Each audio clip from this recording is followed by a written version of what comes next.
MTV news Kannada ವಾಹಿನಿಗೆ ಸ್ವಾಗತ. ರಂಜಾನ್ ಹಬ್ಬ ಇರೋದ್ರಿಂದ ಈಗಲೇ ಗೋವುಗಳ ಸಾಗಾಟ ನಡೆದಿದೆ, ಗೋವುಗಳ ಕಳ್ಳತನ ನಡೆದಿದೆ.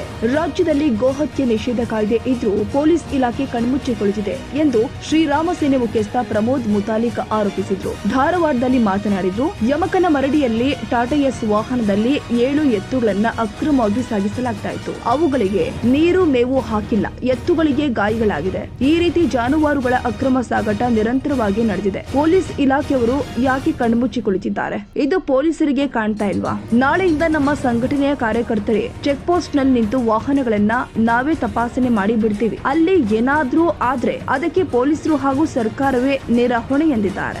ಬರುವಂತಹ ರಂಜಾನ್ ನಲ್ಲಿ ಈಗಲೇ ಸಾಕಷ್ಟು ಗೋವುಗಳ ಸಾಗಾಣಿಕೆ ಕಳ್ಳತನ ನಿರಂತರವಾಗಿ ನಡೀತಾ ಇದೆ.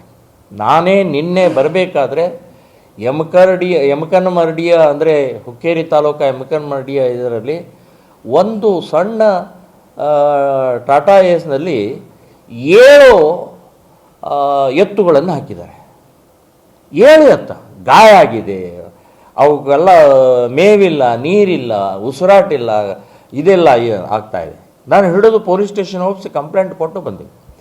ನಿರಂತರವಾಗಿ ಈಗ ಬಹಳ ದೊಡ್ಡ ಪ್ರಮಾಣದಲ್ಲಿ ನಡೀತಾ ಇದೆ. ಗೋಹತ್ಯಾ ನಿಷೇಧ ಕಾನೂನಿದೆ, ಆದರೂ ಕೂಡ ಪೊಲೀಸ್ ಡಿಪಾರ್ಟ್ಮೆಂಟ್ ಕಣ್ಮುಚ್ಕೂತಿದೆ.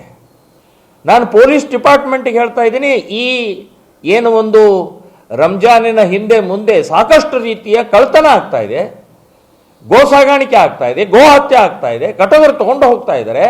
ಯಾಕೆ ಕಣ್ಣು ಮುಚ್ಕೂತಿದ್ದಾರೆ? ನಮ್ಮ ಕಣ್ಣಿಗೆ ಕಾಣ್ತಾ ಇದೆ, ನಿಮ್ಮ ಕಣ್ಣಿಗೆ ಕಾಣ್ತಾ ಇಲ್ವಾ? ಗೋಹತ್ಯೆ ನಿಷೇಧ ಕಾನೂನು ಜಾರಿ ಮಾಡೋದು ಯಾರು? ನಾವು ಸಂಘಟಕರು ಮಾಡಬೇಕಾ? ಸೊ ನಾನು ಹೇಳೋದು, ನಾಳೆ ಮತ್ತು ನಾಡದ್ದು ನಮ್ಮ ಶ್ರೀರಾಮ ಸೇನೆ ಹಿಂದೂ ಸಂಘಟಕರು ಎಲ್ಲ ಚೆಕ್ ಪೋಸ್ಟ್ನಲ್ಲಿ ನಾವು ಒಂದು ಗುಂಪು ನಮ್ಮದು ಚೆಕ್ ಪೋಸ್ಟ್ನಲ್ಲಿ ಇರುತ್ತೆ. ನಾವು ಎಲ್ಲ ಇನ್ಮೇಲೆ ಚೆಕ್ ಮಾಡಿ ನಾವು ಬಿಡುವಂಥದ್ದು ನಿರ್ಧಾರ ಮಾಡಿದ್ದೀವಿ.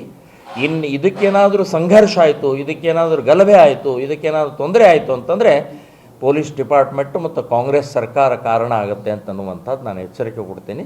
ಇದನ್ನು ಹದ್ದು ಬಸ್ನಲ್ಲಿ ಇಡಬೇಕು ಅಂತನ್ನುವಂಥದ್ದು ಹೇಳ್ತಾ ಇದ್ದೀನಿ. ತಾಜಾ ಸುದ್ದಿಗಾಗಿ ಎಂಟಿವಿ ನ್ಯೂಸ್ 24/7ಗೆ ಸಬ್ಸ್ಕ್ರೈಬ್ ಮಾಡಿ ಮತ್ತು ಬೆಲ್ ಐಕಾನ್ ಅನ್ನು ಒತ್ತಿ. ತಪ್ಪದೇ ಲಿಂಕ್ ಶೇರ್ ಮಾಡಿ.